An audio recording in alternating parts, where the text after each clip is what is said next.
MBBS లేదా ఎంటీఎంఎస్ లో seat సాధించడమే మీ లక్ష్యమా? 100% అడ్మిషన్ అష్యూరెన్స్ తో మీకు తోడుగా నిలుస్తుంది Rams career guidance services.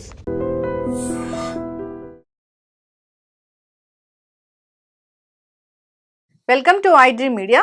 So జనరల్గా పొట్ట నొప్పి సాధారణంగా లెఫ్ట్ సైడు రైట్ సైడు ఇలా పొట్ట నొప్పి అనేది మనం చూస్తూ ఉంటాము.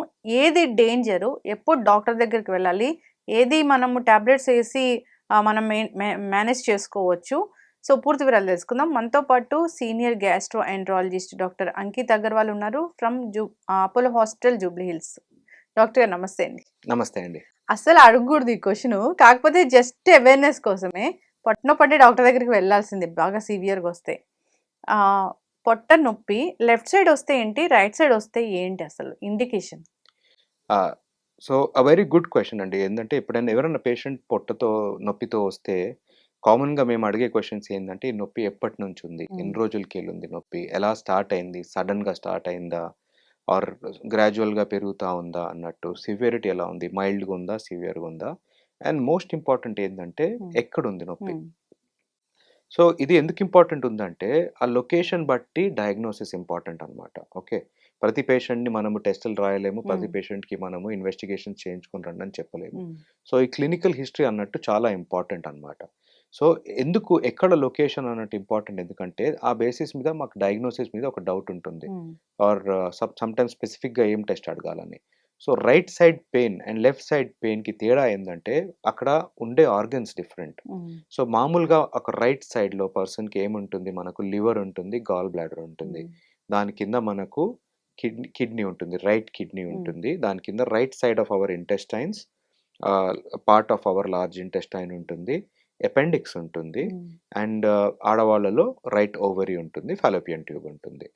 అలాగే లెఫ్ట్ సైడ్లో మనం చూస్తే స్టమక్ ఉంటుంది, స్టమక్ పక్కన స్ప్లీన్ అన్నట్టు, స్ప్లీన్ కింద left kidney, pancreas the last part, digital body and tail of pancreas అక్కడ ఉంటుంది, ఇంటెస్టైన్ ఒక పార్ట్ ఆఫ్ ఇంటెస్టైన్ ఉంటుంది, అండ్ అగైన్ ఆడవాళ్ళు left ovary and fallopian tube ఉంటుంది. సో దీన్ని బట్టి మనకు ప్రాబ్లమ్స్ నొప్పికి ఏమేమి కారణాలు ఉన్నాయో తెలుస్తుంది. సో రైట్ సైడ్కి ఏమేమి నొప్పులు ఉన్నాయి, హెపటైటిస్, లివర్లో ఏమైనా ప్రాబ్లం ఉన్నా కానీ, లివర్లో ఇన్ఫ్లమేషన్ ఉన్నా, లివర్లో ఏమైనా యాబ్సెసెస్ అంటే ఇన్ఫెక్షన్ అవ్వడం కానీ, ఆర్ లివర్లో ఏమైనా ట్యూమర్స్ ఉండడం కానీ రైట్ సైడ్ పెయిన్ ఉంటుంది. దాని కింద గాల్ బ్లాడర్ ఉంటుంది. సో గాల్ బ్లాడర్లో స్టోన్స్ రావడం, వాటి వలన పెయిన్ అన్నది కూడా రైట్ సైడ్ ఉంటుంది అనమాట. సో ఇవన్నిటికీ ఏంటంటే స్పెసిఫిక్ క్యారెక్టరిస్టిక్ ఉంటాయి. Right side upper abdomen pain అంటే గాల్ బ్లాడర్ పెయిన్ అన్నట్టు పాసిబుల్. ఈ పెయిన్ ఒక సడన్ క్రాంప్ లాగా ఉండి గ్రాడ్యువల్లీ ప్రోగ్రెస్ అయ్యి మళ్ళీ మెల్లిగా తగ్గుతుంది. పెయిన్ షోల్డర్కి వెళ్తుంది, బ్యాక్కి వెళ్తుంది. సో ఇవన్నీ టిపికల్ సిండ్రోమ్స్ ఉంటాయి. కిడ్నీ స్టోన్ పెయిన్ దాని కింద ఉంటుంది, కిడ్నీలో స్టోన్ ఉన్నా కానీ, ఇన్ఫెక్షన్ ఉన్నా కానీ పెయిన్ రైట్ సైడ్ ఉందంటే అక్కడ స్టోన్ ఏమో ఉంటుందని. ఆ పెయిన్ కొంచెం బ్యాక్ నుంచి కొంచెం ముందుకు రావడం, కింద లెగ్స్ దాకా వెళ్ళడం అన్నట్టు అదొక డౌట్ అనమాట. అపెండిక్స్ పెయిన్ మీకు అందరికి తెలుసు, right side lower abdomen pain, sudden severe pain ఉంటుంది. కొంతమందికి అది ఇక్కడ బొడ్డు చుట్టుపక్కల స్టార్ట్ అయ్యి కిందికి వెళ్తుంది.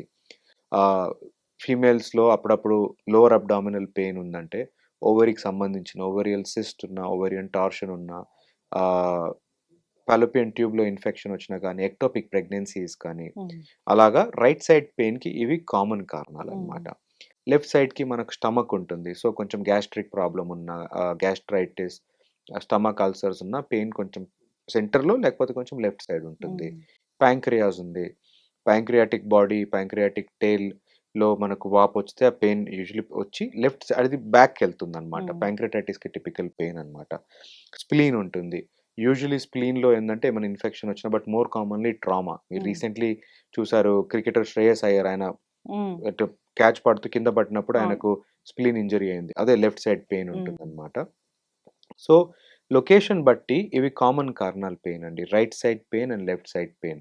అండ్ దాని బేసిస్ మీద మేము క్లినికల్లీ ఏం సస్పెక్ట్ చేయాలి, స్పెసిఫిక్ ఏమైనా టెస్ట్ అవసరమా, ఆర్ జస్ట్ మెడిసిన్స్ తో మేనేజ్ చేయొచ్చు అన్నట్టు ఇంపార్టెంట్. కిడ్నీ పెయిన్ ఉంటే కూడా పొట్టలో నొప్పి వస్తుందా? అవునండి మేడం, కిడ్నీ పెయిన్ ఎందుకంటే కిడ్నీ మన అబ్డామెన్లో ఉంది కాబట్టి టిపికల్ కిడ్నీ స్టోన్స్ వస్తే ఏంటంటే కిడ్నీలో స్టోన్ ఎక్కడుంది దాని మీద పెయిన్ ఉంటుంది. సో కిడ్నీ లోపలే కిడ్నీ నుంచి బయటికి వచ్చే ఆ యూరెటర్స్ ఉంటాయి, అందులో ఏమైనా స్టోన్ స్టక్ అయింది అనుకుంటే దాని పెయిన్ ఏంటంటే యూజువలీ బ్యాక్, ఇక్కడ ఫ్లాంక్ అంటాము, అక్కడ నుంచి పెయిన్ స్టార్ట్ అయిపోయి ముందుకు వచ్చేసి గ్రాయిన్ కి almost lower down to the abdomen, మన గ్రాయిన్ దాకా వెళ్తుంది. సో అది typical of kidney stone pain అండి. ఉమ్, దాంతో పాటు కొంచెము ఫీవర్ కానీ కొంచెం వామిటింగ్ సెన్సేషన్ కూడా కామన్ అండి. ఉమ్.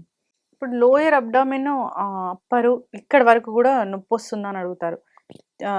లంగ్స్ కింద జస్ట్ ఆ Yes. రిబ్స్ కింద నొప్పి వస్తుందా అని అడుగుతారు. అది ఎందుకు డాక్టర్ గారు? అది ఎపిగాస్ట్రిక్ పెయిన్ అంటామండి. Um, upper abdomen is epigastric, lower abdomen is hypogastric. Um, so epigastric pain అంటే centre of the chest, just below the chest, centre of the abdomen pain అన్నమాట. ఉమ్, ఇక్కడ మామూలుగా గ్యాస్ట్రిక్ కారణాలు నొప్పికి pancreatitis pain అన్నమాట. ఉమ్, కొన్ని rarer causes ఏంటంటే హార్ట్కి సంబంధించిన నొప్పి, ఆర్టిక్ అన్యూరిజమ్స్ అండ్ వీటికి కూడా నొప్పి అప్పుడు సెంటర్ ఆఫ్ ది అబ్డామన్ మనకు తెలుస్తాయి అన్నమాట. ఓకే. ఇప్పుడు ఈ ఇన్ని రకాల నొప్పులు ఉన్నాయి కదా, డేంజరు వెంటనే వెళ్ళిపోండి అన్నప్పుడు ఆ నొప్పి ఎలా వస్తుంది అసలు? అంటే ఏది సీరియస్ కండిషన్లో ఆ నొప్పి అనేది వస్తుంది, డాక్టర్ దగ్గరికి వెంటనే వెళ్ళాల్సిందే? చూడండి, కొన్ని alarm features are um, red flag signs ఉంటాయి. ఉమ్, అంటే ఎవరన్నా ఇవన్నీ ఉన్నాయి అని అబ్జర్వ్ చేస్తే ఉమ్, ఇమీడియట్లీ హాస్పిటల్కి ఉమ్, వెళ్ళాలన్నమాట. పెయిన్ సివియర్ ఉంది, ఉమ్, సివియర్ పెయిన్ నుండి ఎప్పుడే అనుభవించలేదు అంత ఉమ్, సివియర్ పెయిన్. పెయిన్ 24 అవర్స్ కంటే ఎక్కువ ఉంది, తగ్గట్లేదు. పెయిన్తో పాటు ఫీవర్ వస్తుంది, ఉమ్, వామిటింగ్స్ అవుతున్నాయి, పొట్ట ఉబ్బడం అవుతుంది. Okay, motion are gas pass అవ్వడం ఆగిపోవడము, ఇవన్నీ కారణాలు. సివియర్ లోవర్ అబ్డామినల్ పెయిన్, ఉమ్, లైక్ సింకోప్, కళ్ళు తిరిగి పడిపోవడం, అట్లాంటి దాంతో పెయిన్ అట్లాంటి లింక్ ఉంటే ఉమ్, ఇవన్నీ ఏంటంటే ఏదో సీనియర్ లైక్ సీరియస్ కారణం ఉన్నట్టు ఉమ్. వెంటనే హాస్పిటల్కి వెళ్ళి చెక్ చేయించుకోవడం. ఓకే. ఇప్పుడు అపెండిక్స్కి వచ్చే పెయిన్ అపెండిసైటిస్, మ్మ్. అది అది ఎంత తీవ్రంగా వస్తుంది డాక్టర్ గారు? అసలు ఆ నొప్పిని మనం ఎట్లా చెప్తాము?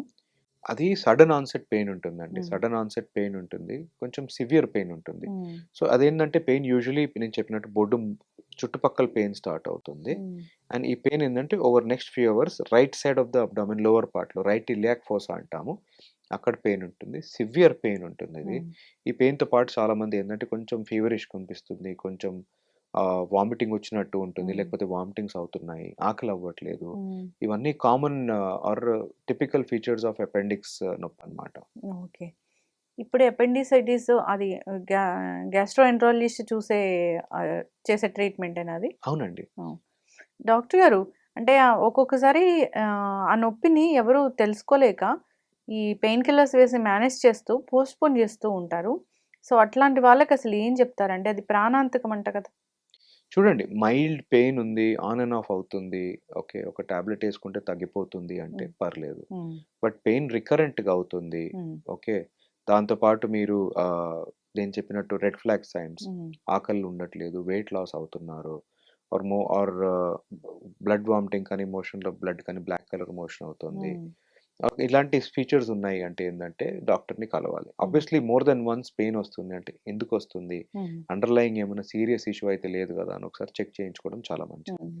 పొట్ట నొప్పి ఈ టాబ్లెట్ వేసుకొని మేనేజ్ చేసేంత వరకు ఒక రోజు అట్లా ఎస్, 1 అవర్ 2 అవర్స్ అట్లా వస్తే ఓకే, మేనేజ్ చేసుకుంటున్నామంటే. వస్తుంది, రికరెంట్గా వస్తుంది అన్నప్పుడు ఖచ్చితంగా డాక్టర్ని సంప్రదించాల్సిందే. అవునండి, ఎస్. అయితే అపెండిక్స్ గురించి ఇంకా డౌట్స్ ఉన్నాయి డాక్టర్ గారు. చెప్పండి. అది అవసరం లేనిది కదా, ఆ, దానికి నొప్పి వస్తే ప్రాణాల మీదకి వస్తుంది, సీరియస్ కండిషన్లోకి వెళ్తాము. అలాంటప్పుడు అది పని చేయని ఒక అవయవం అన్నప్పుడు తీసేయించుకోవచ్చు కదా ముందే. అంటే ఎనీ సర్జరీ కదా, ఉమ్, సో దానికి ఆబ్వియస్లీ మన బాడీలో కొన్ని ఆర్గన్స్ ఉన్నాయి, అపెండిక్స్ ఉంది, దానికి ఉమ్, మనకు ఆ, పని చేయలేదు అంటే అనవసరంగా తీయించుకోవడం కూడా మంచిది కాదు కదా. Um, because any surgery can have a small risk, ఒక కాంప్లికేషన్స్ రిస్క్ ఉంటుంది. ఉమ్, సో అవసరం ఉంది, ఎస్, ఇన్ఫ్లమేషన్ ఉంది, అపెండిక్స్లో నొప్పి వస్తుంది అంటే ఉమ్, ఆ సిచ్యువేషన్లో వెంటనే తీయించుకోవడం మేలు అనమాట. ఉమ్, చాలా మంది ఏంటంటే సర్జరీకి భయపడతారు. సో ఉమ్. మనకు అవసరం లేదని చెప్పేసి ఆ మాత్రం మనము సర్జరీస్ సర్జరీ చేయించుకోవడం చేయించుకోండి. మంచిది కాదు కదా. ఓకే. దీనికి కూడా పొట్ట కోసి సర్జరీ చేస్తారా డాక్టర్ గారు? లాప్రోస్కోపిక్ సర్జరీస్ ఉమ్, అవుతాయండి. ఆబ్వియస్లీ మనం పుట్టకోసే చేస్తున్నాము. ఉమ్, సో ఇంతకుముందు ఓపెన్ సర్జరీ ఉండేది, ఉమ్, ఒక కట్ చేసేది. ఇప్పుడు లాప్రోస్కోపీ అనమాట, స్మాల్ కీ హోల్ ఇన్సిషన్ సర్జరీస్తోన um, we can do the surgery, remove the appendix um. And same day or next day discharge కూడా చేస్తున్నామండి. ఓకే. ఇది ఎప్పుడు వస్తుంది అంటే, అంటే ఈ నొప్పి ఎప్పుడు వస్తుంది అసలు? అపెండిక్స్ నొప్పి ఆ, అండి. అంటే ఎలాంటి కండిషన్? మేమేమైనా చేసినప్పుడు అది ఎప్పుడు వస్తుంది? ఎప్పుడన్నా ఎవరికైనా రావచ్చండి. దానికి ఒక రిస్క్ ఫ్యాక్టర్ అన్నట్టు, ఒక కారణం అన్నట్టు ఏముండదు. ఎవరికైనా months old children to oldest of old population ఎవరికైనా రావచ్చు. స్పెసిఫిక్ రిస్క్ ఫ్యాక్టర్ ఇప్పుడు ఇది చేసినందుకు వచ్చింది, అది చేసినందుకు వచ్చింది అన్నట్టు ఏముండదండి. ఎస్, చక్కటి ఇన్ఫర్మేషన్ డాక్టర్ గారు. ఫాలో అవ్వాలని కోరుకున్నామండి. ధన్యవాదాలు. Thank you. And for more videos, Please subscribe to iDream. Please subscribe to iDream. Please subscribe iDream. And please subscribe to iDream. For more videos, subscribe to iDream. please like, share, and subscribe to the channel. Congratulations, iDream. subscribe to iDream. Subscribe to iDream. So subscribe to iDream Media. iDream ki iDream team andarki huge congratulations. Please subscribe iDream Media. Please subscribe to iDream. Subscribe iDream. Please subscribe to iDream. iDream అంటే నా కళల ఛానల్ను subscribe చేసుకున్న నోరు తిరుగుతలేదు, మీరైతే గంట గుర్తు కొట్టండి. For more such videos, please subscribe to iDream. Subscribe to iDream. Please subscribe to iDream. Please subscribe iDream Media. Please do subscribe to iDream. Please subscribe to iDream Media. For best entertainment and information, please subscribe iDream. And don't forget to subscribe to iDream.